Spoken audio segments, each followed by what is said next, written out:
Hi, I'm Ty Manor. And I'm Renee. And we're Burning Bridges Podcast. We started this podcast through my own life experiences and the journey to healing. I've always been curious about what others have gone through and the moments that have defined them. Here we believe in the power of storytelling through raw, unfiltered conversations with high profile to everyday people.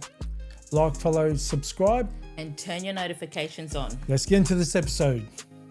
The following episode may contain discussions of sensitive and potentially distressing topics. Viewer discretion is strongly advised. This content is intended for mature audiences and may not be suitable for all listeners, for informational purposes only, and does not constitute professional advice, diagnosis, or treatment. My name's Bella. My name's Anthony. And you're listening to Burning Bridges Podcast. Anthony and Bella, thank you for being here. We're so excited to have you guys here with us today. You're welcome. Thank you for having us. Yeah, I reached out to you, Anthony, a while ago last year sometime, and I saw you on TikTok and what you're doing with how you and Bella met. Yeah. And coming from America. Correct. And you've got a beautiful love story there to share with everyone. We sure do. Thank you. Yeah, so we want to talk to you about the journey it took for you from moving over from the US over to Australia, the challenges you faced along the way, and a bit of your background, both of you, Bella. So we'll start with you, Bella. Okay. Yeah, a bit of your background, how you grew up just in general with your childhood, and then what the moment was. Because there's going to be two different stories on how you've met. Correct. Yeah, this is true. Yeah. We always find this, don't we? Yeah, two different versions of events. So funny. Yeah. Is that what you think, what I thought? Yeah. It's good to see it through someone else's eyes, though, right? It is. Yeah. So I was born in Melbourne, and I left there when I was about 6 years old with my mum and my sister, and we grew up in Byron Bay. So I had like the full surfy beach life until I was about 17. And then I moved to the Gold Coast with a couple of my friends when I was 17 years old. Flew the coop. It was like I'd never been to the Gold Coast before either, so that was like a bit of a shock to the system going from Byron, this small tiny town, to the big city. And yeah, I grew up doing a million different jobs and things. I've done fashion. I've done qualified as a dermal therapist, so I do things like skin needling and laser and stuff like that. And then I went on to do cosmetic tattooing. I've been a childcare worker. So yeah, so I moved when I was 17, and then I met my kid's dad when I was like 14 years old. So we're together for a little bit, and then I moved to the Gold Coast and we reignited. And then yeah, I went on to have two beautiful boys and did that for about 17 years with him and had a house and all of the things. COVID happened and I decided to sell my house and move back to Melbourne just to like be around family, and I guess reconnect just with a different environment. I'd been up here my whole life, so it was really nice to just try something different.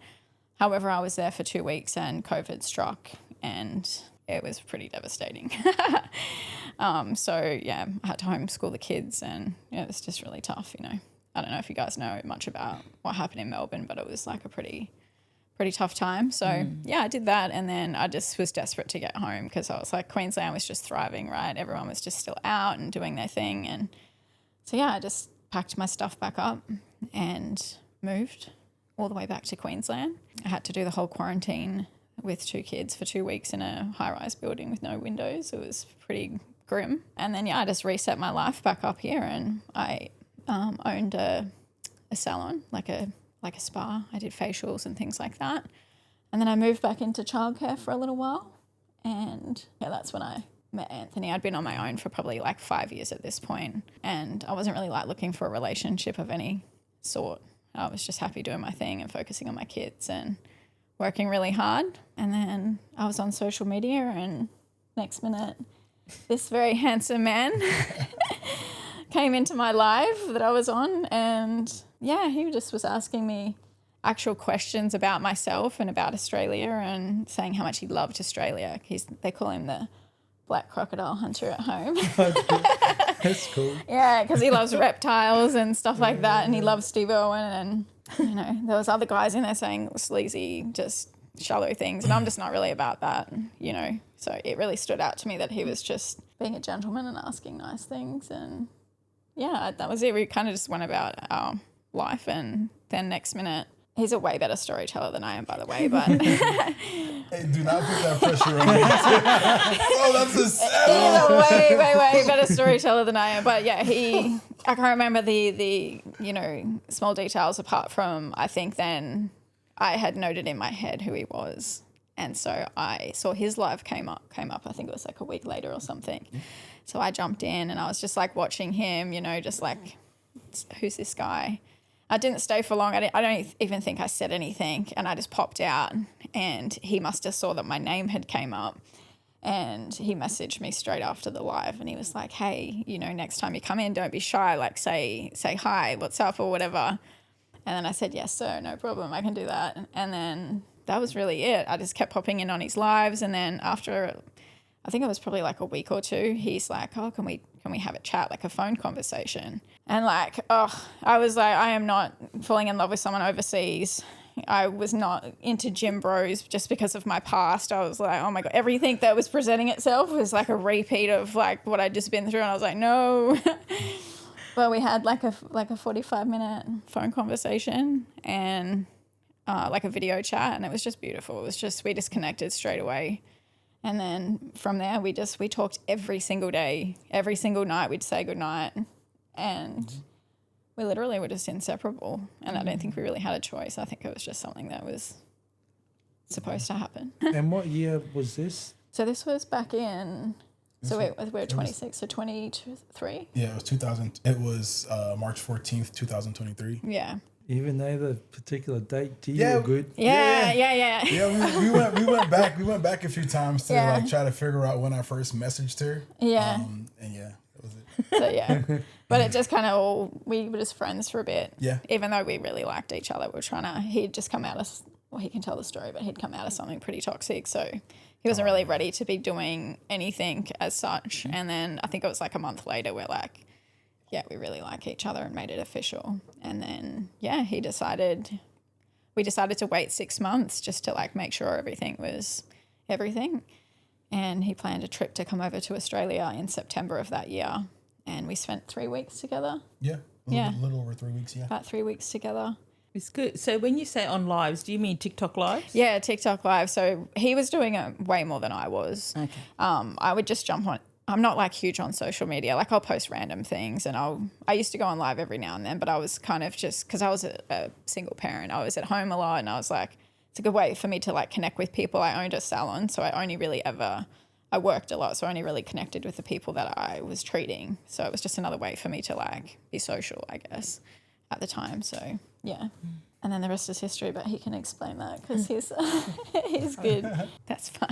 Oh, you turned it off?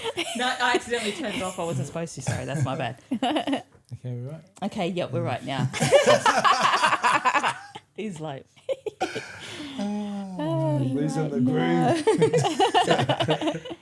So, Anthony, let us know. Tell us about how you grew up and where you grew up and what your childhood was like. So my name's Anthony. I grew up in Florida, and the city I grew up in Florida was Fort Lauderdale. Yeah, my childhood was pretty awesome. My folks divorced when I was 8, so it was really my mom who raised me, but they got back together when I was 12. So they got remarried.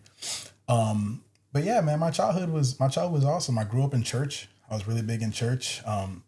Really didn't have an option. My mom was like, "Get up, we're going." For real. Yeah, for real. And yeah, so I grew up in church. Had a lot of cool friends, a lot of cool experiences. Grew up fishing. Yeah, I grew up fishing.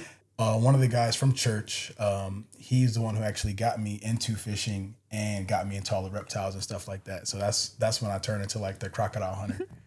He used to teach me all the different things, the names and how to catch them. So I took that with me, and that was just a huge thing. So I was always into like, people go to like, they would call my mom and be like, "Hey, can you call Anthony over to catch these lizards or get these snakes out the house?" Dead serious. So I used to do that. Avid fisherman, love fishing, catching largemouth bass. Spent most of my summers out fishing. Yeah. What I did for work was really, am I getting off topic or not? No, you go. Because I know you said about the childhood. Yeah, I know. You asked me about the childhood. I gave you a full rundown from start to finish. Yeah, so I do have one sister and then one half sister. And yeah, shout out to them, my fam. But Yeah, I mean that's really it. As far as work and stuff, I grew up in customer service, so I was doing that for a little bit. Then I went off to automotive school so I can get my trade working on cars, and then for 10 years I was working on trains, and that's really it. That's really about that. Can I just ask about in Fort Lauderdale? There's no crocodiles. Is it alligators? It's alligators, yeah. Yeah, so we do in Florida we do have saltwater crocodiles. They're not like the ones here, but we do have them in captivity. I think in the Everglades we might have some, but it's mostly alligators. Okay, Correct. yeah. Yeah. And so it's just weird that you'll be into like all of that sort of thing just because somebody told you about it, like taught you about it. Yeah, well, I've always had like a knack for that, like seeing like lizards around the house and always like getting into stuff young. And yeah, I was like, They've got like the big iguanas over there too. Yeah, like those- and they're like invasive, so they're everywhere, right? yeah, massive Yeah. iguanas. But yeah, I always had a knack for that, just to wanting to catch things. And then he actually took me out, showed me how to do it, perfect it. And ever since I was just going out, 25 years old, catching iguanas, taking pictures, letting them go, Putting them in catching his snakes, mum's car. putting them in my mom's car, bringing them in. I actually lost the iguana in the house one time. 6-foot iguana. I just had it like chilling on the dining table. And then I went to the bathroom, came back, and it was gone. And then my mom, she came home. I told my sister, I was like, hey, don't tell mommy anything. We're going to catch it. She's like, Anthony! It was on her bed sunbathing.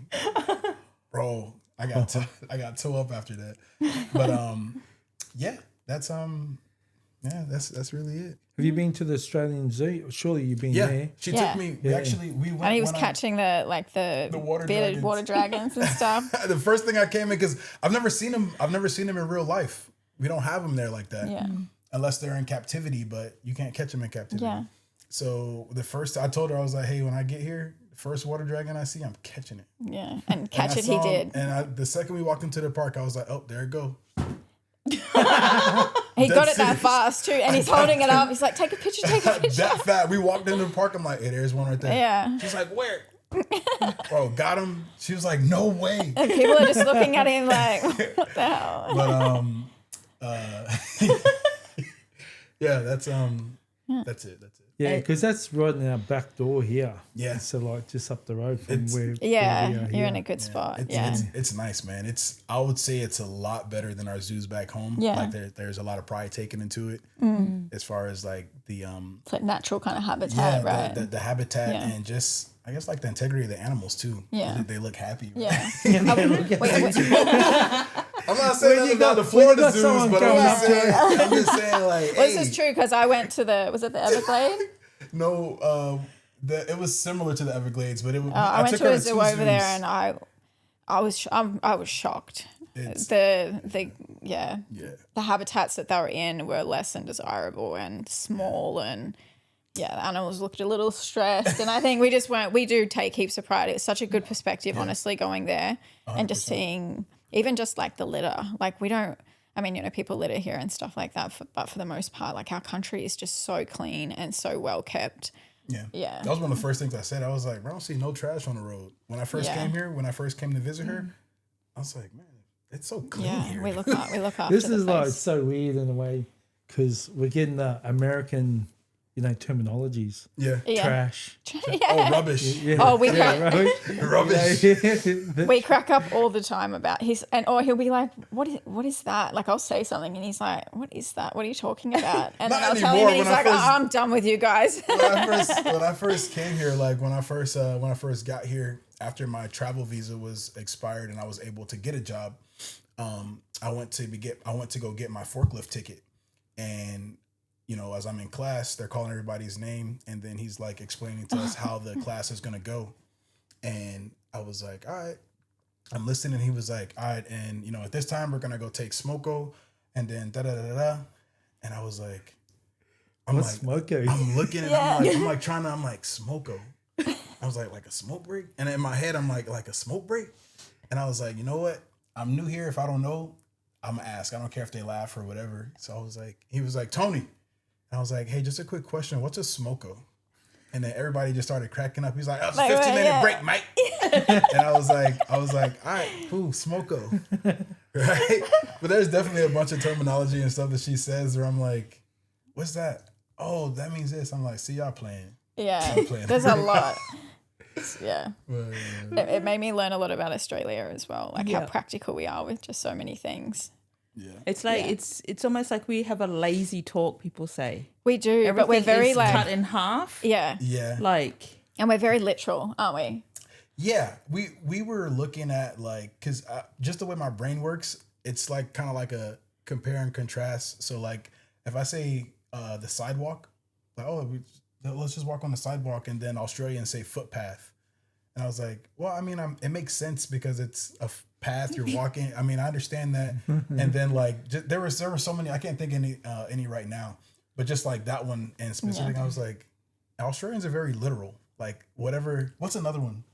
Well, it's like the takeout and the Oh, like we say takeout. Like, oh, let's go grab some takeout. we say takeaway. We say takeaway, and I was like, Yeah. well, we're taking it out of the restaurant, but you're also taking it away. Right, like, yeah. different things like that. And I was like, it's just very literal. Because Yeah. the sidewalk, if you're thinking about it, is like, why do you call it a sidewalk? Well, it's on the side of the road, and that's where you're walking at. But you're not walking sideways. But know what I mean? but that's where I mean literal. Like if you say sidewalk, you think you're walking sideways. Yeah. So like little things like that. And then when I asked her, one of the guys at my job, his name is Darren, and they're like, oh, Dasher. And I was like, what's Dasher? I asked him, I was like, what's Dasher?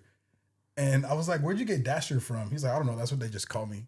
And then I went to one of the guys and I was like, what's Dasher? Where'd that come from? He was like, I don't know, I just hear people saying it. And I was like, and then I asked wifey, I was like, what's Daza? Yeah, because I'm like, you could like Kaza, Shaza, like we just do that, or we put an O on every like bottle O or servo, or like we just, and he just Tomo, Tomo, and I was like, yeah, Steve-O, oh, yeah. Righto. And I'm like, Radio. I know. and I was just, and there was nothing wrong with it. It was just so new to me because I was like, all right. And then one of the guys from my job, he's like, hey mate, can you pass me that torch? And then I brought him a propane torch, but he meant the flashlight. He was looking at me like I was stupid. Yeah. And he was like, what are you doing? I was like, you said the torch. He was like, oh, you Americans. And I was like, what did you want? He was like, can you pass me the flashlight? Yeah. Like making fun of me. But yeah, that's it. never a dull moment, hey? Yeah. That's actually how long have you been here? It's been a little over 2 years. 2 years, yeah. We've 'cause been it was together about 3. Yeah, 2 years in April. 2 years in April. Yeah. April 9th.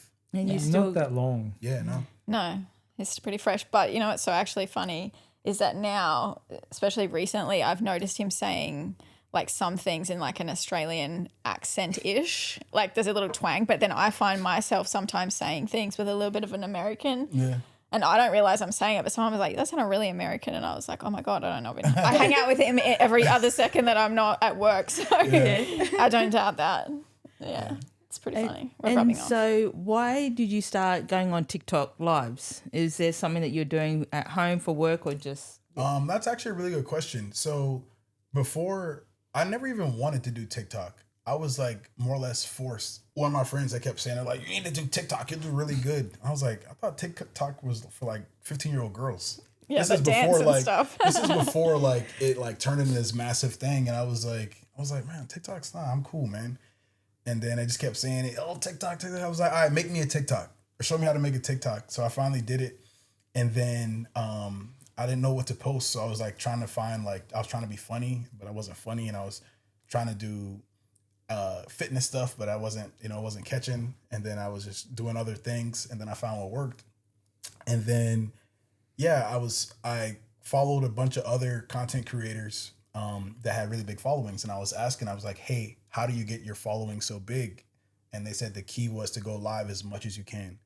And it gives people, like, even though they fall in love with your content, it gives them something to actually see, like, all right, well, we see his content, but what is he like as a person? Yeah. And they get a chance to fall in love with you that way.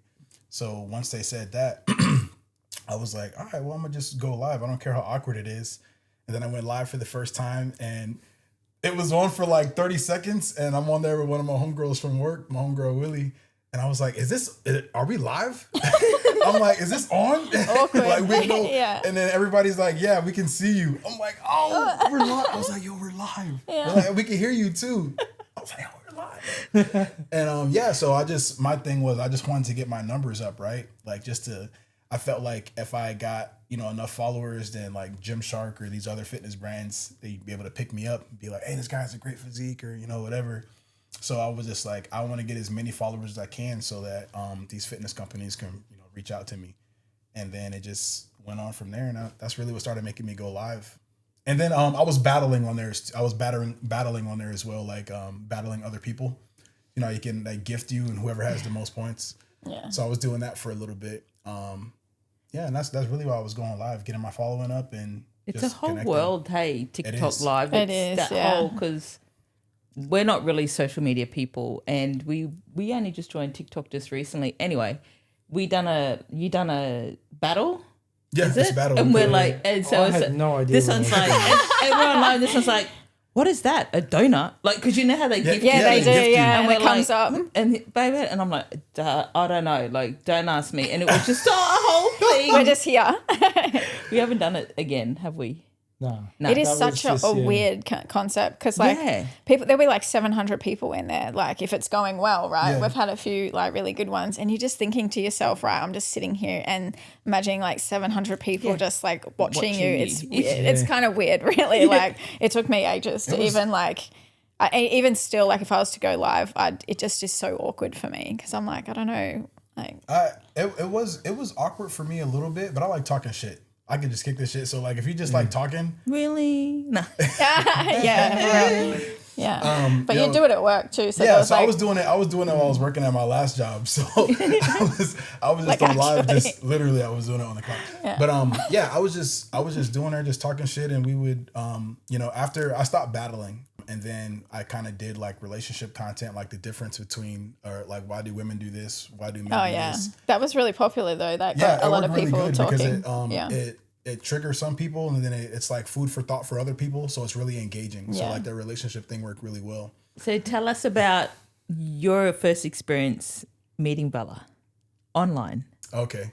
Yeah, honestly, she did a really good job. So my first experience meeting her was, so normally the order of operations is before I go live, I'll just scroll a little bit on TikTok, and then I happen to see her live on my For You page. And I was like, man, she's bad. I was like, damn, she's bad.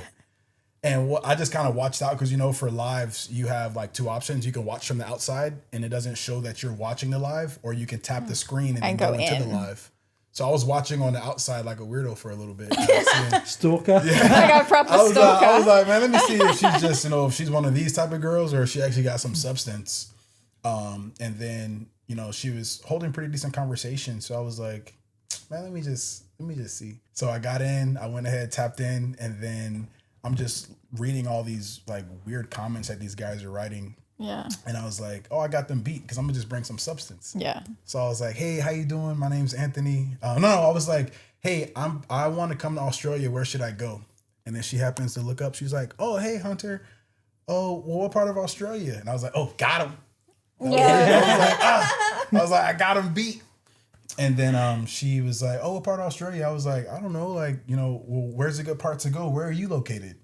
And then she was like, oh, well, we got this and this. And then I don't know if I asked about like fishing or anything. Yeah, you did. I said like, what do you like to do? Whatever. So I gave you like a few options. It wasn't just where I was at. It was more. And also, by the way, when you're in a live and you see someone comment, like all you can see is this tiny little picture of them. Like I didn't know who he was or what he looked like. Really, like I could see a minute picture of his face. Yeah.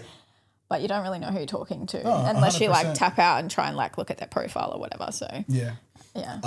But yeah, I asked her a few things just to try to bring some substance, and then she answered everything, and she was really pleasant, and then I was like, oh, that Aussie accent. Like, got him. Yeah, got him. Of all the accents you'd think, Australian's definitely not the one that you would think you would think's nice. No, but it is. But yeah, and that was really it. And then I ended up going live. I don't know if you followed me or not or whatever. I can't remember, but I do remember right after that I ended up going live. And then once I went live, I did see her pop in real quick, and I saw say E24 Mia Bella, and I was like, oh crap. I was like, man, this in my mind, I'm like, oh, this hottie just popped in. She's watching me now. And then I like scrolled through the feed of the numbers of the people that are in your chat, and I didn't see her there.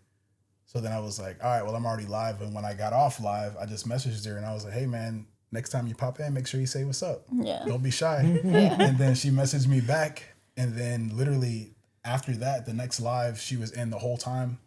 And then every live after that. And then, I want to say we like messaged back and forth. And then I asked her for her social media, other social media, whatever. And then she gave it to me and we just started talking. And then she's right. I was like, hey, let's do a video call. Yeah. I was making sure I'm not getting catfished either. Yeah. Like, you can be bad on social media, but then like that. So I did want to, just talk to her. And it was more than we that. were so nervous, both of us. I knew that she was who she was, but there's always that 1%, Yeah.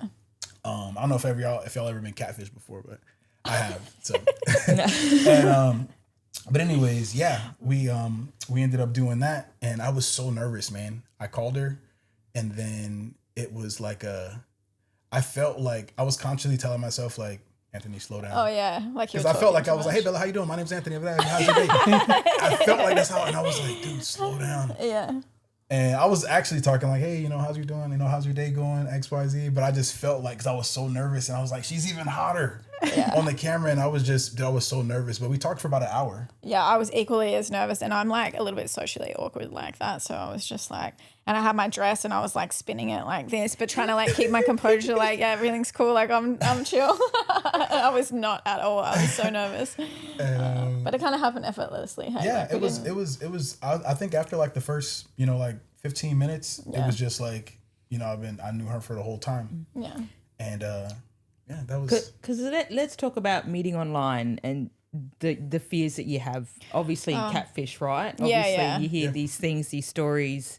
Tinder swindler, people extorting money from you. Like it's there's so much to it. There is. And it's like, obviously when you meet someone online, it's the look first. It is. But then you do have to connect on different levels. And obviously that's what you guys did in your first conversation. Yeah, and I think the biggest thing is too that a lot of people can have multiple other interests. So they can act like they're into you, but then they'll have 5 other people that they're also talking to. Because like when you're exposed to, all these people, I guess you end up having a lot of people interested in you. Yeah, 100%. Yeah. So, and I was healed at this point. So I was like, I knew exactly what I wanted. I was totally cool just to be by myself. I wasn't actually looking for anyone because I was just working hard and I was looking after my kids.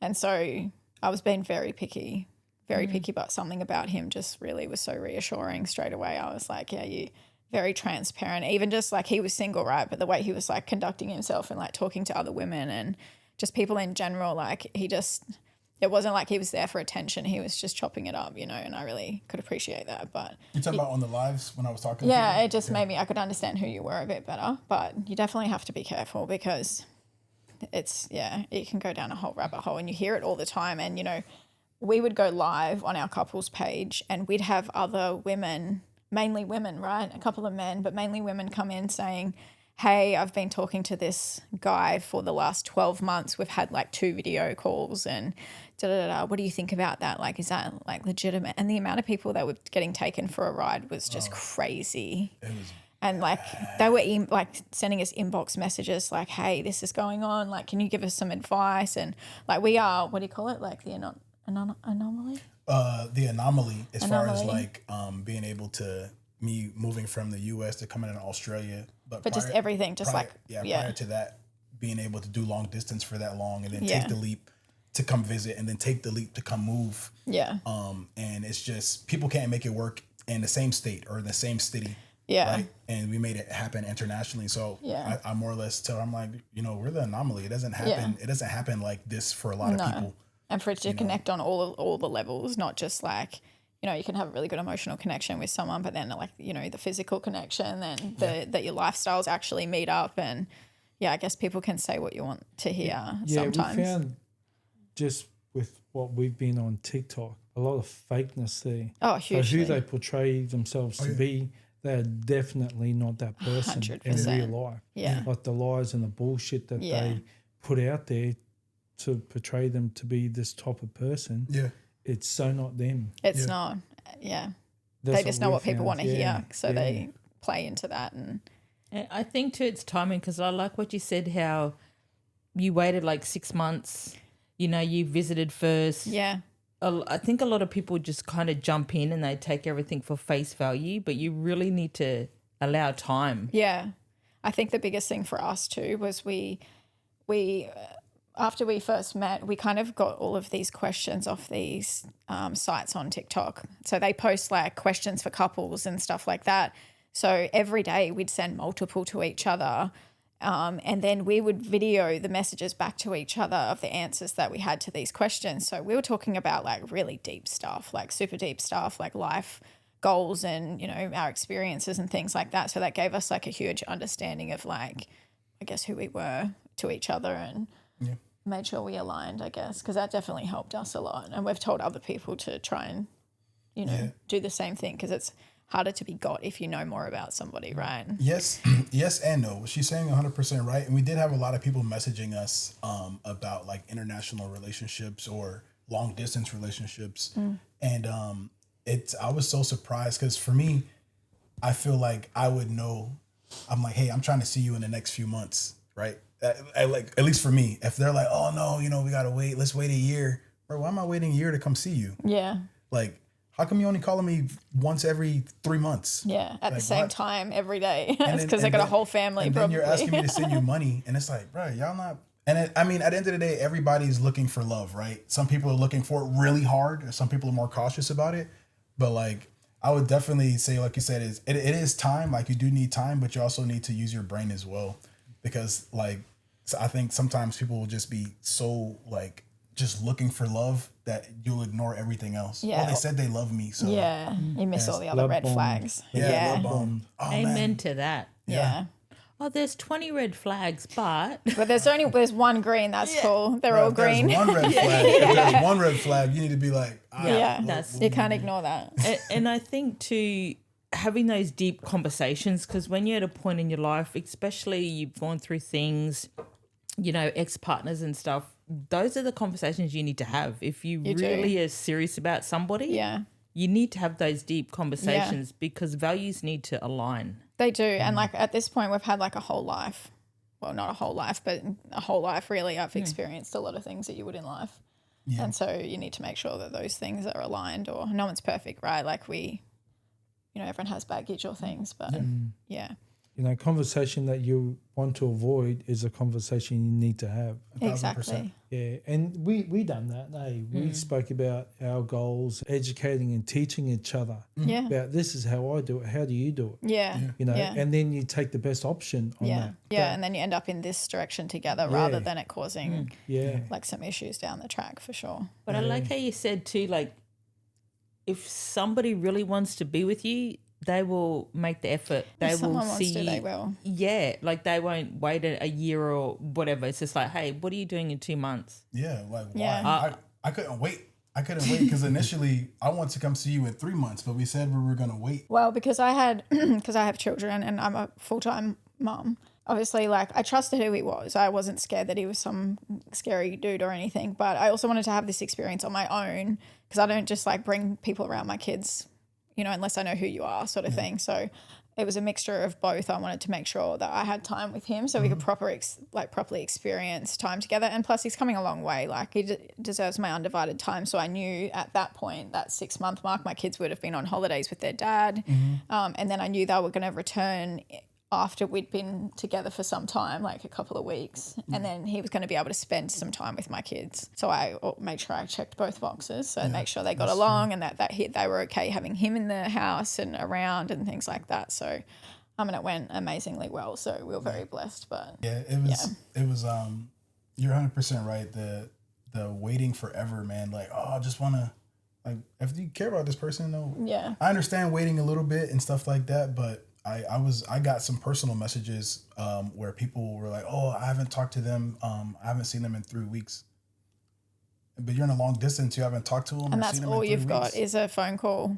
That's literally it. All you got is a phone call. There's no physical touch. There's no, you have the emotional connection, but like that's all you got. So if that's not happening, what's happening? Yeah, exactly. Red flag. And Bella, how was it for you with family and friends? Were they like protective of you, of this man coming over? It doesn't matter how far you're coming from. It could be just the next suburb or the same suburb, but it's always that. Very much so. but at the same time, like my family and friends know I'm like a pretty strong woman, and I'm very like calculated with the things that I do. Not calculated in a bad way, but just like, again, I've never like brought people around my kids and they all know that, and I'm very picky. So they knew if I was entertaining this, it was for a good reason. And I guess I was still a little bit skeptical, but I don't really listen to that. I'm a bit stubborn. I'm my own person, and I've had to look after myself from a very young age. So I drive my own train, and then I appreciate, you know, opinions and stuff like that. But ultimately, if I'm going to do something, that's what I'm going to do. But yeah, they just, I guess, asked the questions. My mum was like, "Are you sure you know him? Like, do you feel safe?" I think my sisters, because I got two sisters, they messaged me like not long after he got there, and they're like, "Is everything all right? Is he all right? Like, is it is it amazing? Is it yeah?" You know, they were a bit skeptical, but I think too because like especially with my family and friends, because I'm a little bit older and most of them don't have social media like that, so they didn't really understand the whole TikTok thing, and meeting online kind of seemed a bit lame, and they were just like, how do you really know this person? So they didn't see this journey that we had witnessed or we'd been going through, so they were a little bit like, yeah. But they were definitely like just a bit skeptical about it. Sure. But once they met him, that all went away. What do you think about people who think meeting online is lame? Because there is this thing around it all, right? Like, oh, you guys met online. Yeah. I mean, I used to think that.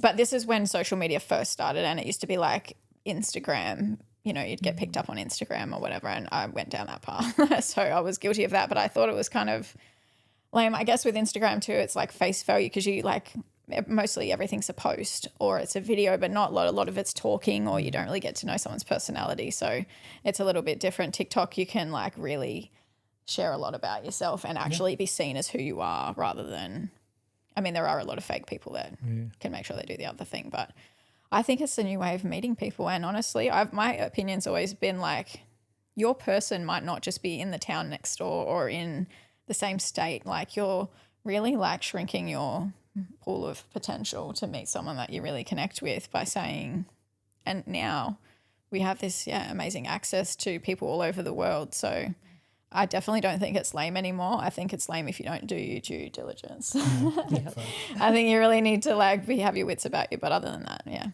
a lot of people do it. It's more common than you think. So And Anthony, how was it for you with your family and friends? They were 10 out of 10. So I got mudded out pretty bad in 2 relationships back to back. It was partially my fault as well for choosing those individuals, but I got put through the ringer twice, and so my family was definitely skeptical, and you know, my close friends were definitely skeptical about it as well, especially it being international. And right? so far international so far. And I'm the same exact as her as far as like, I hear what you're saying, but I'm my own man. Yeah. But nobody's gonna sway me unless I want to get swayed. Yeah. And I'm really big on that. Your nay's your nay, your yay's your yay. So for me, I was like, they're like, you know, this and that, and I was like, but who's talking to her, me or you? Yeah. It's me. I think I'm cool. So like you said, I want to touch on what you were just saying before. So you've had like 2 previous like, relationships that you met online. Were they online? One was online, and then the other one, well, they actually were both online. Yeah.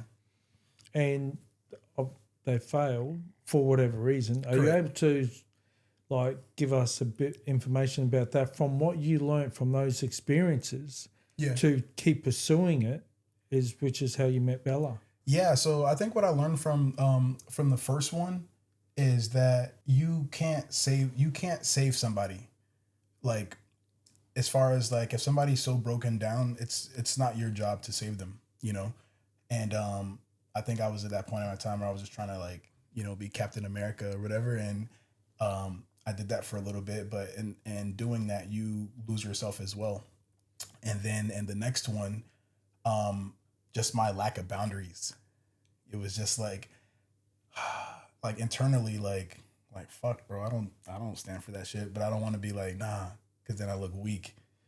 Do it if you want to do that. Yeah, go ahead and do that. Meanwhile, inside, I'm like, you know, or like some stuff that you shouldn't have to say that's being done because it's like basic knowledge. Where you're like, do I have to tell you not to do that? Do I have to tell you not to hang out with those people?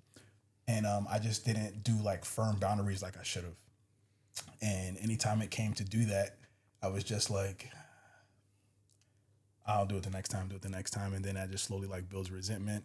And then the communication wasn't there. So long story short, basically what I formulated was just like, for my next relationship, I know exactly what I want.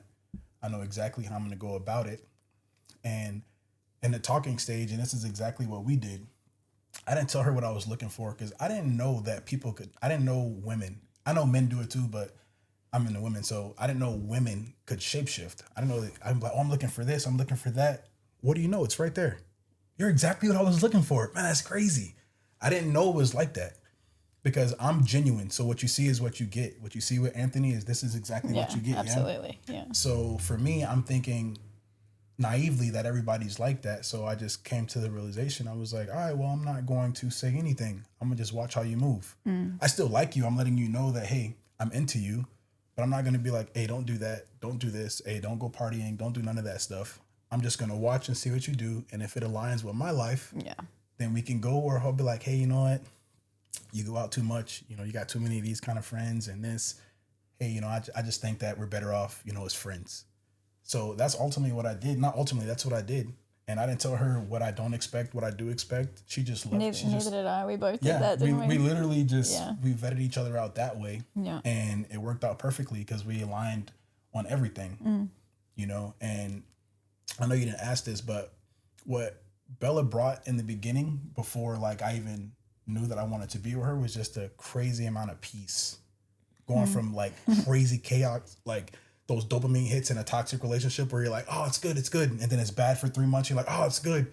She just brought this steady stream of like peace where I was just like, man, I love talking to her, man. It's just like, it soothes my soul. It's very drama free. No drama free, no nothing. You know, even being long distance. I mean, we weren't even together. We were just friends. Yeah, we were just friends. And I wasn't trying to pressure him because I'm like, I want someone to choose me when they're ready to do that. And also it was a very long distance. So I was like still figuring it out myself. So I'm like, you know what? I just thought to myself, if it's meant to be, it will happen, and it will happen in its own timing, not like you can't force something like that, especially not that far away. And honestly, I knew what the roadblocks ahead were, as in like him moving, and then you know, he had a dog, and like all of these other things had to like be put into place before I knew he could actually be mine and all of that. So I'm like, we'll just take it slow. If it works out that way, then. Yeah. And that was ultimately it. Those two relationships prepped me for this to be like, all right, this is what I'm looking for, and I'm not negotiating on anything. Yeah. It needs to be this way or the highway. Yeah. It's so ironic, and how you just talking before about how your previous relationship was so chaotic up and down, and then being with Bella was just peace. Yeah, but he did the same thing where I was too. Oh yeah. Know? So I had a massive big grin on my face as you're talking because I could really relate to it. Yeah. Then meeting Renee, that was peace. Yeah. Exactly what you just said. He says it to me all the time. Yeah. He says it to people all the time. Yeah.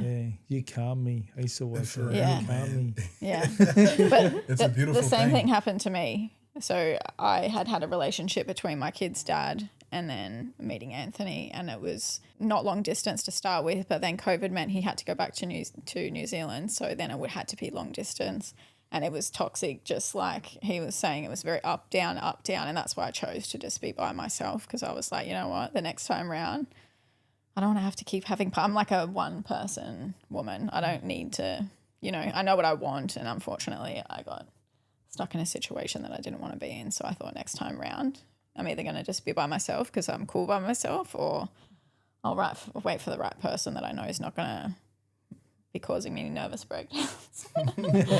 Because I'm just not like that. Yeah. Facts. And what you said, Anthony, too, about you're not going to negotiate with things that you don't align with. Yeah. And when you go into a relationship with that mindset and those boundaries for yourself, it works.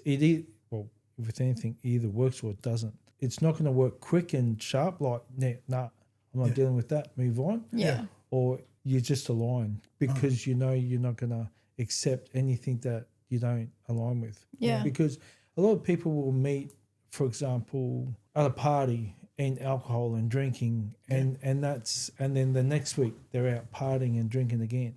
So their bond is through drinking. Yeah, that's and then right. one of those people may not be much of a drinker, but now they're trying to keep up with the other person, and then it's all fun. And then after a few months, it's just like, this isn't me. I don't want to be drinking every weekend. I don't want to be. And now you're in deep because your emotions are involved. And I think that's a good point too, where you said like one of his firm boundaries were that he didn't like girls that go out and party all the time. And if you tell someone in the very beginning that that's, you know, you're looking for someone that doesn't go out too much and that, and then they could be like, oh, they really want him to pick them. So they'll be like, oh, I don't go out too much, but then they can't maintain that. So then, you know, everyone's in feelings are involved now. And then 5 months down the track, they're like starting to go out a bit more and reverting back to who they really are, I guess. And yeah, to piggyback on that, the thing is that I don't want to change you. Like if you're a hardcore partier, you like going out clubbing every weekend, that's cool. There's a guy who loves you for that. To do that, yeah. But don't trick me because you want to choose me, knowing that's something I don't rock with. So that's why it's easier just to watch. Hey, so what you got planned for the weekend? Oh, I think I'm going to go out with the girls. Oh, your third weekend in a row? Yeah. No, but you do it. Listen, Not keeping count, but you third weekend in a row. You don't even let them know. You don't even let it know. You just low key like, oh, again, cool. Yeah, I hope y'all have fun. And that's letting you know everything. Yeah. I think the major downfall for a lot of people missing these red flags is that people don't want to lock in on the boundaries. You can tell them right now, I'm more or less a yes or no guy, right? Yes. More yes or no, right? So for me, if I'm telling, like, if my boundaries is, hey, you know, I don't really rock with the going out. That's for me. I'm locked in on that. So I'm not gonna waver in that because I've already been there before. So if somebody was like, yeah, you know, I only go out every now and then, and this, oh, that's cool, man. You know, well, enjoy that. But a lot of people are like, I really like this girl, and if she goes out, maybe I can bend a little bit, and that's how you lose, because then you lose a little good ground here. Oh, well, she's going to hang out with her ex-boyfriend. Oh, we're going to lose a little bit of ground here. Oh, well, she still keeps in contact with these friends that are toxic. And you just keep losing ground. And now you're in a deficit. And you're not getting that back because you already said yeah. Yeah. And if you go back, hey, you're not a man of your word. Were you trying to control me? Yeah. You should have had that from the jump, Playboy. And that's and a lot of people. And I've been told, like, in my life, oh, you're so extreme. You're controlling. No, I know what works for me. Yeah. And I'm not for everybody. And having that thought process limits your dating pool so much. And you have to be prepared for that. Like she was saying, she was perfectly happy being single. I was happy being single. I was just working on healing and doing damage control, but you have to be okay with losing out. Because if you're like, oh, well, no, this person has 3 green flags, but 20 red flags, but those green flags are really big, but they still got 20 red flags. So you're still in a deficit regardless. And I don't think people are willing to take that loss, the fear of missing out. And people don't like to be on their own, I've found. Like people don't really like to be on their own. And the older you get, the more panic sets in, especially for women, I guess. Like, I don't want to be alone for the rest of my life. And then they end up settling for men that are really not, well, I mean, men do it too. They settle for women that probably aren't everything they need. And it's just because you'd rather have somebody than have nobody. And that can be like really, take you down a bit of a slippery slope, I think. Yeah. I've seen it with my own sister, unfortunately, doing that. I think the key that you both said and what we both agree on is you need to be okay with yourself. You need to heal. Yeah. You need to have that space alone. Yeah. And a lot of people jump from one relationship to the next and they never give themselves that time to actually find out who they are or who they want. Yeah. And I think like your space, so you were happy to be single. So were you. We all were. And I think that creates this energy of, oh, okay, so I'm going to bring this person into your life now because you don't need them. Exactly. You want them, but you don't need them. And they're just going to add value to your life. Yeah. And I think that's a beautiful thing about, you know, being in line with your frequencies and good vibes and good energy. 100%. And that's what the universe brings around. Yeah. Definitely. Yeah, it's the thing when you get into a relationship and like you said, Anthony, you're shape-shifting to meet the other person because you found out what they're after. So you change your ways to meet that. So you're the chosen one. And then by doing that, you're losing yourself. You're losing part of yourself each time you try to meet their needs that you don't really align with. 100%. And then when you're really locked into that relationship, and you could be in that relationship for decades. And then it breaks down at some stage, and then you're by yourself. And then that's when people go, oh, I need to find myself. Yeah. Because you've merged so much into the other person's needs, you have lost yourself. You have. Yeah. So that's when people go, yeah, I need to find myself. So that's when you got to not go into another relationship. You've got to really do the work to start going back to what you were prior. 100%. And even to who you are now. Things change, but you've got to find that for yourself. 100%. And like you said, you had healed, and then you're ready to move into a relationship if it was there. It was like a feeling I had inside that I was actually ready to give something to somebody else, because like even when I was with my kid's dad, I was with him for 17 years. So even though I was still myself, I didn't know who I was outside of being a mum and like in a long relationship. So I had to, and I was obviously much younger when I first was on my own. So then now I had to figure out what it was like to be this age and be single again and find myself, really. Yeah. And I made some mistakes. Did you find that hard? Like what's something that helped you to kind of reconnect with yourself? I think I just spent a lot of time trying to find things that I love to do and reconnect with, like just having a bit more time for myself, because we were sharing a little bit of custody at the time too. So I had a little bit more time on my hands to like, I'm like really creative. So I was like really diving into some like creative projects, and I guess reconnecting with just friends and other people and like socializing a bit more. And I was going to the gym and I was just looking after myself. But I think ultimately I was just giving myself some space mentally. Like I'd love to go to the beach by myself and just swim or just go for walks. And yeah, I think just doing stuff like that and really trying to figure out who I was at the time to figure it out. But I still didn't really know, because then I waited a year and then I was in another relationship, and then that was a big learning curve for me. That's a good part though, learning from bad relationships. Yeah, well, you have to, because and I feel like and we'll always say like the things that we've been through led us to where we are today, and we are the best version of ourselves now for each other. And it just kind of came up. I would have loved to meet him 10 years ago. But like it was perfect timing, really. I wouldn't have been right who people. she needed it 10 years ago. I told her that. I was like, everything that has brought me here, I needed that to be the husband I am for you, because I definitely had a lot of growing and stuff to get to. Yeah. Just going back, I really like your strategy on how you go into the relationship without saying, "Oh, this is what I'm after." Yeah. You let the actions speak louder than words. 100%. You have to. Yeah. You have without You have so the actions say it all. If you're like one that's, oh, what, you're going out with the girls your third, fourth week in a row. Yeah. Because people talk a lot of shit, right? They do, right? The reason why you have to let the actions speak is because if you're a slick talker, you could convince anybody anything. Oh yeah, this is the third time, but the last time, Casey's mom died and they're really down. And next thing you're like, her mom did die, so and you're gonna be empathetic. And it's gonna be 4 months in. Well, her dog died, and then, bro, you've been out 4 months in a row every day. Yeah. You know what I'm saying? So if you're just able to just be like, all right, this is what it is, and lock it in. I'm not saying there's anything wrong with partying. Everybody has their own thing. Just for me, I just don't really rock with that. We'll go out. But just like if that's a lifestyle, I just know what comes with that lifestyle, because I used to be in that lifestyle. So I know exactly what comes with that, with the alcohol and the confusion and all that other stuff. So I just never really rocked with that. So that was always a big thing for me. The bad thing, I think, too, so if your partner's there going, yeah, well, it was Julie's birthday last week. And then the week before that, it was Mary's. Every year for that month, you're going to be going out drinking because it's their birthdays. Yeah. Like, let's go to the house. We can have that party here at the house. Yeah. Bring Julie, Sally, all of them. We'll do it And I'll bake the cake. And I'll make the music. Because then you know who they really are DJ. too. I'll do everything that they'll do at the club. Yeah. Straight up. Strip. Minus the strip. Straight up. If it really came to that, if I really wanted her, I'd be like, all right, let's do this here. And so you're married? Yes. Tell us about your engagement, how the proposal, what happened there. I'll let you explain that bit. So initially I had it planned where I was going to take her to like this really beautiful field, but then the weather was just shitty.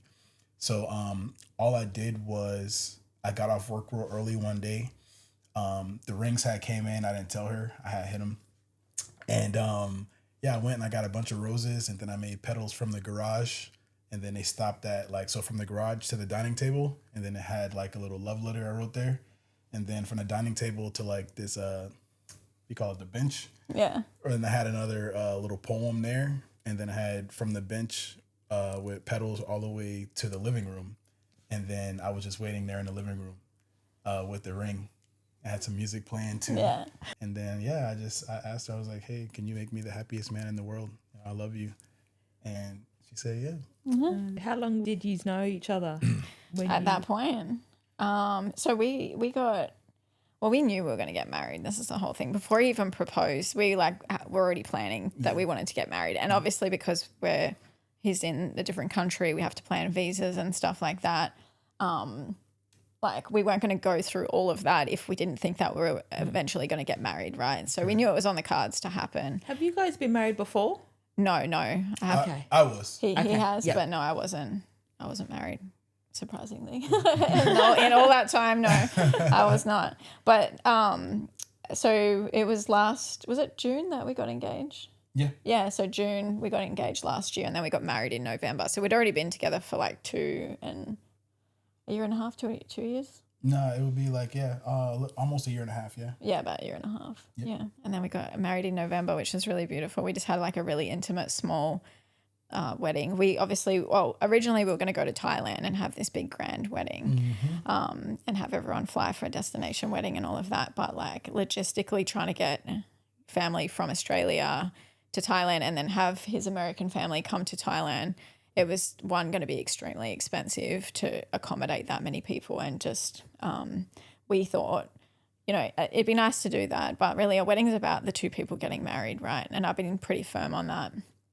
my thoughts of that my whole life. But I thought if we have a more small, intimate wedding, then we can spend what we would have spent on the whole wedding and take ourselves somewhere beautiful together because we really hadn't been able to travel together and have like a holiday. Like everything had to kind of happen pretty fast with us. So yeah, we decided to get married down by the beach at Currumbin, which was beautiful. Lovely. Yeah, we just had our intimate family, my kids, and his mum flew from the States, which was beautiful. And yeah, we did that. And then in January we went to Thailand to have our honeymoon. So we spent 3 weeks in some very amazing accommodation in Thailand and we just had like the best time. Yeah. Awesome. Yeah, it was his first time overseas apart from being in Australia. Yeah. So, yeah. Yeah, because I wanted to talk to you about that because even flying over to Australia, that first time you came over to meet Bella, you've never been on a plane before. No, I've been on a plane before. International. I've never been international. International. Especially 24 hours is a long way to come. And then you both, when you arrived in Australia, you had someone grab a random person, grab a camera, and you had someone to film you meet for the first time. Yeah, so, Oh, you got it. No, I was just going to say, I was in the Brisbane airport, so I was trying to look for somebody and he was late coming in because customs had nabbed him. Oh my And goodness. so, I'm in the arrivals lounge. So who I thought I was going to ask, like their family came through and they've left. And I'm like, oh no. And like, we really wanted to capture this moment because it's like, it was pretty a big deal. So I eventually found a staff member at the airport and convinced her she was like a security. I convinced her to film when he came through. But yeah, you tell them your side of. Yeah, I was just about to head out through the thing and they were like, hey, you've been randomly selected for inspection or something. Yeah. And I was like, I just looked at the lady, I'm like, randomly? She's like, yeah, randomly. They were like scaring me, dude. Like they were opening up my luggage, ripping out my stuff, asking me all these questions, how much money I make a year. Why do I have so much cash on me? And like, I'm just giving them like all the answers they want. And they're just looking at me like he's telling the truth, but we don't believe him. Yeah. And then they even asked about us, like, who are you seeing? Yeah, like, and then I showed him, I was like, hey, this is our couple's TikTok page. We've been dating for 6 months long distance. This is my first time meeting her. Then the lady was like, how do you know it's gonna work? I was like, why do you care? The airport stuff, right? No, You're just like, she's like my mom specifically told me, because all I used to wear was my work uniform back at home. I don't matter where I went. I was at the gym, my work uniform. I went to dinner with my boys, work uniform. It don't matter. She was like, boy, don't go up there in that damn work uniform. So I went and got some nice shoes. So I had 3 boxes of shoes. They're like, why do you have all these new shoes? I was like, because my mom told me not to go in my work uniform. They were just, and then they like brought like the head manager out, and then she was real cool. She wasn't high strung at all. She was cool. She was like, all right, everything's good. And then she just watched me pack my stuff back up and gave me the green light. And as I was walking through, I just seen this random lady, and I was like, hey, I'm about to meet my girl for the first time. I just flew from America to here. Do you mind recording me? And she's like, yeah, that's fine. So I'm like talking to her, and I'm like, you know how to use the iPhone? She's like, yeah, I'm good. Just walk. You're like, sure, it's recording it? And she's like, yes. Yes, just go. And she was able to capture that beautiful moment, man. And it's so cool because it'll like pop up on our memories. Yeah. Or like if I'm scrolling through my phone to find something, it'll just be there, and then I'll send it to her. Yeah. And it's literally like, it brings you right back to that time. Yeah. Like it's just like, you're like, zzz, and you're just right there. I'm like, man. I think that's the most beautiful part about us like meeting online too, that we have so much documentation of even just like our phone calls back and forward to each other, or the things we recorded to send to each other, or there's just been so many. The first time we said I love you. Yeah, there's been so many things. And normally if you're just like, I guess you meet someone in the same suburb or town, you don't really capture those moments as much. So we have some amazing memories. That's if anyone wants to see it, jump on their TikTok page. Yeah. And you can scroll down, find it somewhere. It's pretty cool. Yeah, thank you. Appreciate it. It's beautiful. What challenges did you have personally being a stepdad? Coming into a new family, blended family, as we say? I wouldn't say it's any challenges. I mean, it was a little difficult in the beginning, just getting them to open up, or me opening up to them, because it's it is a different dynamic. But yeah, what we do, I kind of just instilled in wifey, was like, hey, we could just do like a little family time here and there. It's like our thing is like we play Wii, so we'll do like Wii as a family, or like we'll a Wii night. Yeah, they love that. Like I'll kill them all in Wii bowling. I'm the best at the Wii bowling. Don't play with me. I win. And we'll do like a dinner together. So we'll sit at the dinner table as a family. Yeah. We'll do that sometimes. We play basketball or go out for dinner. Yeah, we'll go out for dinner, do things like that. Yeah, that's really it. But I don't want to say there were any challenges. They were pretty accepting in the beginning, really early on. Yeah, I have a good co-parenting relationship too. So he didn't come in to know baby daddy drama or nothing like that. Like everything was cool, and he was happy for us, and he could see the kids were adapting, and everything was cool. So he's a good dad too. He's a good guy. Yeah, he's a really good dad, but the kids are really shy, so it did take them like a little bit to warm up to him, but they absolutely adore him. Like they love him now, and they've got their own little relationship, which is good, but they're teenagers, so it was always going to be like a little bit awkward. It's not, young kids are quite impressionable, and it's different. You can kind of create like a relationship pretty fast with like small kids, but they love him. So you didn't get too much backlash from your ex-partner or the father about your boys being around another man and things like that? No, and I think too, he, like the rest of my family, he knows that I'm super picky, and that I don't just like let anyone into my life or the kids' life. And I think probably the way I handled it was what gave him a little bit more peace in that. I mean, it's like anything. If you're even though we hadn't been together for quite a few years, I think having somebody else around your kids is always like a little bit awkward, feeling like a bit. It's not a jealousy thing. It's just, I don't know how to explain it. It's just like, you know what I mean? Someone else is going to be doing that. And I think, you don't want someone to replace you essentially. Yeah. But he never made that awkward or anything. He was actually, he'd said, he's a really nice guy, and, I'm really glad that you're happy. And that was it. Yeah. And he never gave him a reason. Yeah. Anthony never gave him a reason to think otherwise.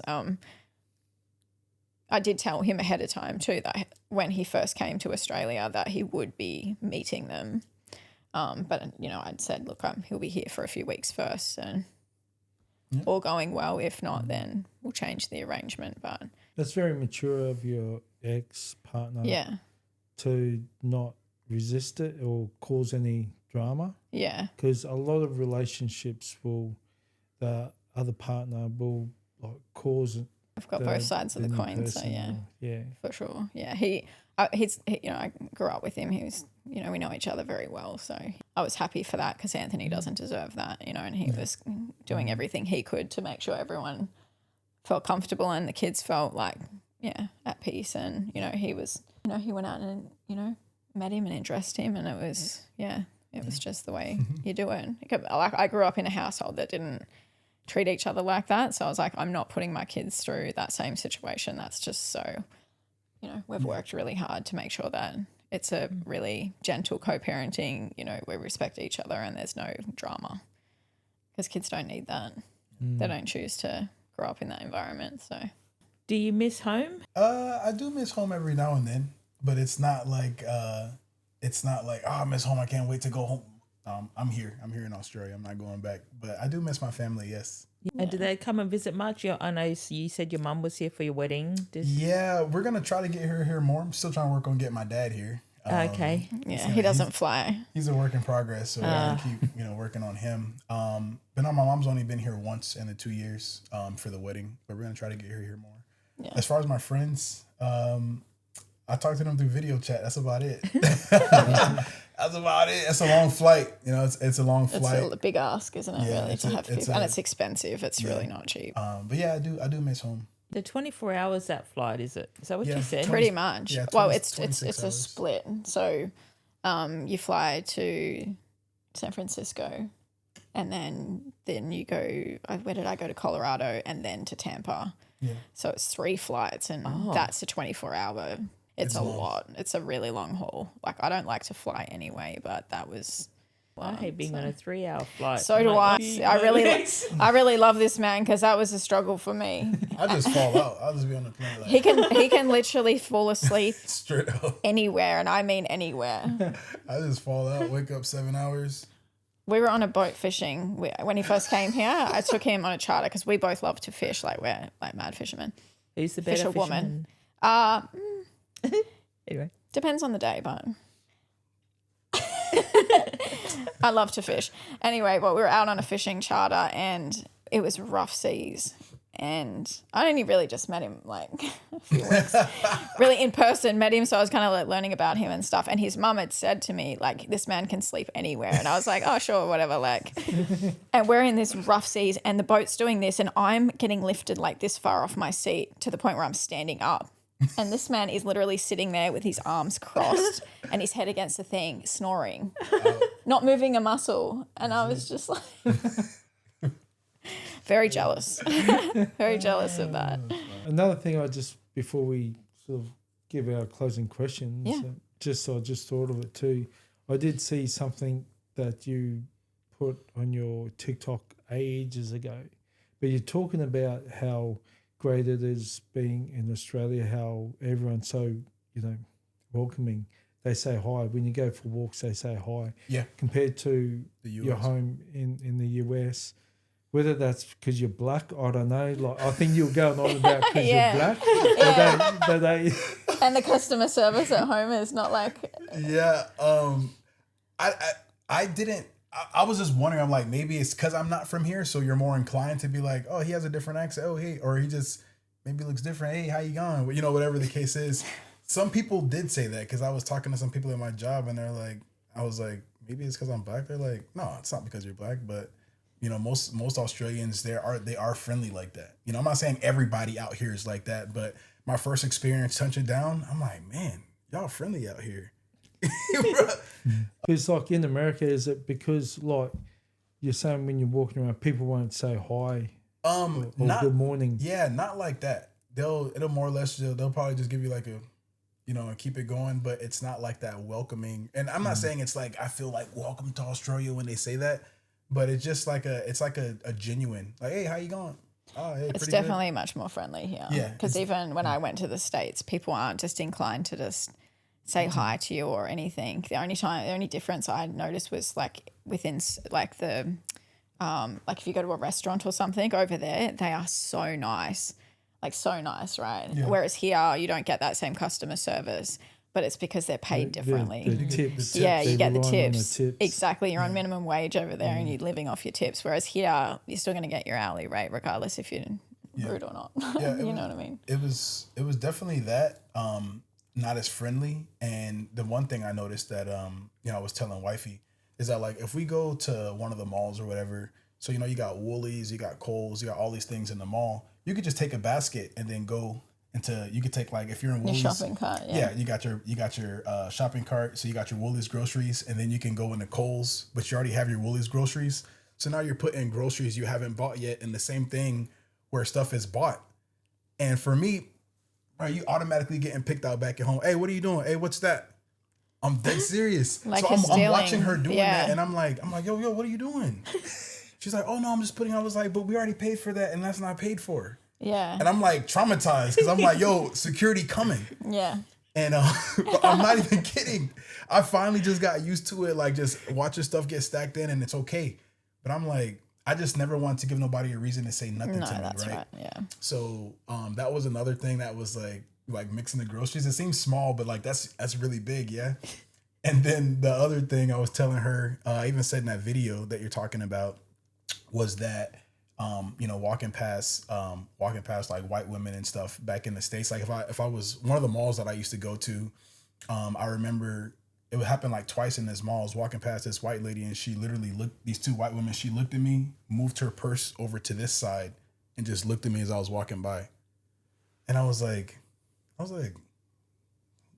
the fuck is this? Yeah. And I have not had that happen once here. No. Or even getting followed around. Yeah. Like in big department stores or like I went to the States to the Bass Pro fishing shop. Oh yeah. With him, and he said he'd never get customer service in there, but because he had someone with him. I don't know what the difference was, but he was with a white person, or I don't even know. Tell me. The Bass Pro Shop, they do have great customer service. We got exceptional. Sponsor us. We got no. I want to make sure because I love Bass Pro Shop. That's my shop. But I've never gotten this exceptional customer service. Like he took us to the item, this guy, and he was so chatty and friendly. And Anthony's looking at me like, what is going on? I didn't understand until he explained to me that normally they'll just be like, I was like, hey, we're looking for this Carhartt wallet. And they're like, oh yeah, you just go over to that end cap over there. My man was like, hey, let me take you over there. Took us over there. He looked Bella up and down. He's like, yeah, let me take you over there. Take us over there. He couldn't find it. Got on the walkie. Hey, do you guys know where this? They're like, another person comes. I was like, I ain't never get this kind of customer service before. And she's like, oh, they're so nice here. Yeah. I was like, it's not that nice. It's normally not like that. But that was just a few of the things that I've noticed from the US to Australia. And some people might think they're small, but that's pretty big for me, like coming over here and not really having to worry about that. Yeah. And I was like, damn, I don't want to say I was in survival mode, but I'm definitely like, kind of like, wound down a little bit. It definitely, I can tell the difference. Because even the gun, like the whole, because we don't have that same culture of having to have guns and it's a bit more dangerous and things like that. He's definitely wound down a little bit because it's just in a different environment. Yeah. For sure. Yeah, I'm definitely. You're definitely way more relaxed now. Yeah, for sure. That's really interesting because we hear stuff on the news about America, the racism, the guns, the violence. Yeah. And it's pretty out of it. Like for us that have grown up in Australia, that's not what it's like here. Obviously, there's racism. No, yeah, for sure. But like I feel over there, it's like next level, and you just confirming those sorts of stories. Yeah. Yeah. That's like to live like that. Even for me, like knowing that he had them was weird. Like it took because you carry you have guns, my concealed carry. Yeah. So you're allowed a gun. You carried a gun. Yeah. Oh yeah, I have my concealed carry on me at all times. Your concealed carry. Yeah, your gun. Your gun. Yeah. I don't know if you're trying to get monetized or not. So I'm saying, if we can say gun, I had that 38 special on. Wow, and because you carried that on you because you could, or you had to, or both. So what it was, check this out. So what it was that anything can, anywhere, anything can happen. Somebody here could just, pull something out, whatever the case is. And ultimately what happened was after George Floyd had died, it was a bunch of crazy stuff going on. And my dad just encouraged me. He's like, hey, you might as well get your concealed weapons permit because I'm hearing some crazy stuff and people are acting crazy out here. So better to have it, not need it, than need it and not have it. So I went ahead and I got it. And I just carry it on me because you don't know which bozo or which crazy, it's really like the Wild Wild West crazy person is gonna do something. Because I could go to Walmart. Next thing you know, somebody bring out an AK, and then people are getting sawed down, and then you're next in line, and you know what I'm saying. And isn't that just so wild to hear that? Yeah. because it's just so foreign. It's so foreign. And just being over there, you can feel it. I didn't even have to see the gun, and I could just feel like, I don't know. It's not that I felt unsafe because I was with him, but there was just this level of unsafety. Like, you just don't know, right? Like, it's just a bit, it's like the Wild Wild West, for real.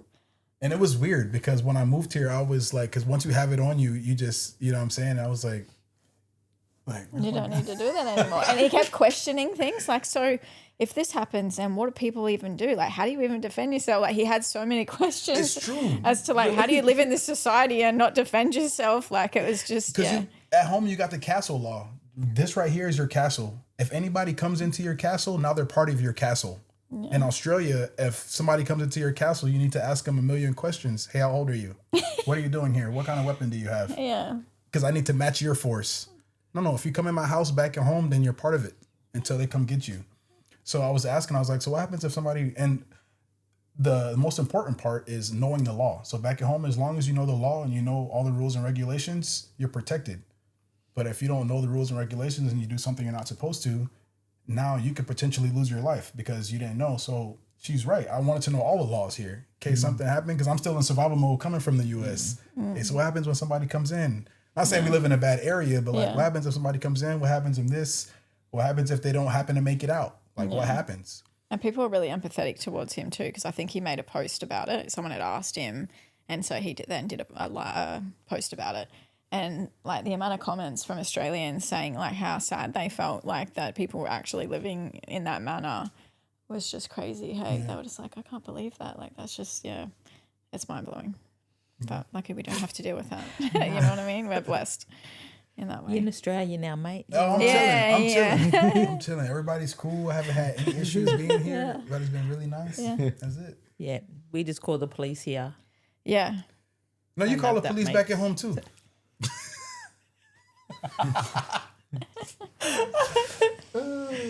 That was whether something happens with that, but anyway, that's all we got. Yeah, literally. Yeah. Make a phone call. Yeah. My closing question is, if you could describe what you admire about each other. So Bella, if you could go first. Yeah, okay. What do you admire most about your husband? I admire most about my husband probably just his drive and dedication and his tenacity, and he's a man of his word. That for me, that's a massive thing. So that's probably the highest thing I admire about him, and that he just takes care of his business. So he's very accountable for his actions and what he puts out in the world. And I think that's so lacking, in partners and just people in general these days. So, and that he's just super loving and super loving, super thoughtful, and we mirror a lot of the same things. When he chooses something, that's what he chooses, and Thank you. That's what I love about you, husband. Thank you, Mama. And for me, what I admire most about Bella is her amazing big heart. I never witnessed anything like that before. I told you just how soft you are and your big heart and how empathetic she is for everything. And sometimes I'm like, you're too empathetic sometimes, but it's amazing. When you go back and look at it, it's just like, man. And not only that, she puts herself before everybody. Even when I'm like, hey, baby, you don't have to do that. No matter what, you're still doing that and taking care of making sure everybody's good. Yeah. And the resilience, even when you're on zero, you still keep going, baby, take a break. No, I got it. And she just keeps going no matter what. So I think those are the few of the core things that I really do admire about you. Thank you, Baba. Yeah. Appreciate you. Yeah. Mm-hmm. Lovely. Thank you. And your social media, so if people that aren't following you, want to follow you on your social media, Bella, what's your social media? Mine's 84 Mia Bella, and then we do have a couples page, which is tagged there. I think it's Bella.Anthony 2023. Yep. But you'll see it's on my page. Yep. Yeah. And yours, Anthony? Mine is on TikTok, Hunter1989. Yeah. Give him a follow. Pretty cool content that they've got going there. It's all real, genuine stuff, and Thank you. Talks about what the move was like and your experiences here in Australia compared to where you're from. And it's very eye-opening for a lot of Australians who aren't brought up in around that type of lifestyle. And so thank you both so much for being here with us on Burning Bridges podcast. You can tell your family, watch it. Yeah, for sure. Actually say, we've made it, we've cracked it, we're on Burning Bridges podcast. Yeah, absolutely. Thank you for having us. So we really appreciate the opportunity to come and talk to you. You're both amazing people. So thank you for your stories. Appreciate you. Appreciate you too. Thank you. Yeah. We always go out with leaders. Yeah. Laters. Peace out. Peace out. Love it.